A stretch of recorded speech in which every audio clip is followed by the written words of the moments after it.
Iran ও যুক্তরাষ্ট্রের দীর্ঘদিনের উত্তেজনাপূর্ণ সম্পর্কের প্রেক্ষাপটে নতুন এক কূটনৈতিক উদ্যোগ নিয়েছে তেহরান। হরমুজ প্রণালী পুনরায় চালু করা এবং চলমান সংঘাত প্রশমনের লক্ষ্যে ওয়াশিংটনের কাছে একটি গুরুত্বপূর্ণ প্রস্তাব পাঠিয়েছে ইরান। মার্কিন সংবাদ মাধ্যম অ্যাক্সিওস জানিয়েছে, পাকিস্তানের মধ্যস্থতায় এই প্রস্তাবটি পৌঁছানো হয়েছে যুক্তরাষ্ট্রের কাছে।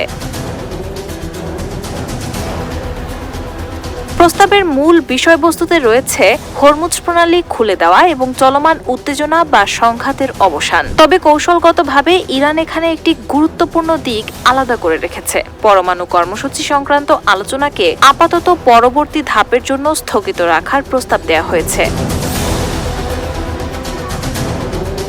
অ্যাক্সিওসের প্রতিবেদনে এক মার্কিন কর্মকর্তা ও সংশ্লিষ্ট সূত্রের বরাতে বলা হয়েছে, তেহরানের এই প্রস্তাব ট্রাম্প প্রশাসনের জন্য এক ধরনের কূটনৈতিক ধাঁধা তৈরি করেছে। কারণ যদি পরমাণু ইস্যুকে পাশ কাটিয়ে কেবল হরমুজ প্রণালী ও বন্দর অবরোধ প্রত্যাহারের চুক্তি করা হয়, তাহলে ইরানের ওপর যুক্তরাষ্ট্রের বর্তমান কৌশলগত চাপ বা লিভারেজ উল্লেখযোগ্যভাবে দুর্বল হয়ে পড়তে পারে।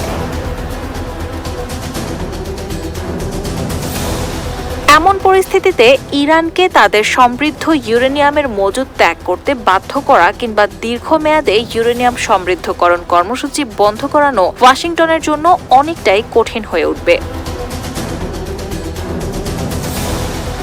দীর্ঘদিন ধরে অচলাবস্থায় থাকা এই সংকট নিরসনে পাকিস্তানের মধ্যস্থতায় আসা এই প্রস্তাবকে কূটনৈতিক মহলে বেশ তাৎপর্যপূর্ণ হিসেবে দেখা হচ্ছে। তবে শেষ পর্যন্ত ট্রাম্প প্রশাসন এই প্রস্তাব গ্রহণ করবে কি না সে বিষয়ে এখনো স্পষ্ট কোনো সংকেত পাওয়া যায়নি। রাহানা হক মুন, RTNN।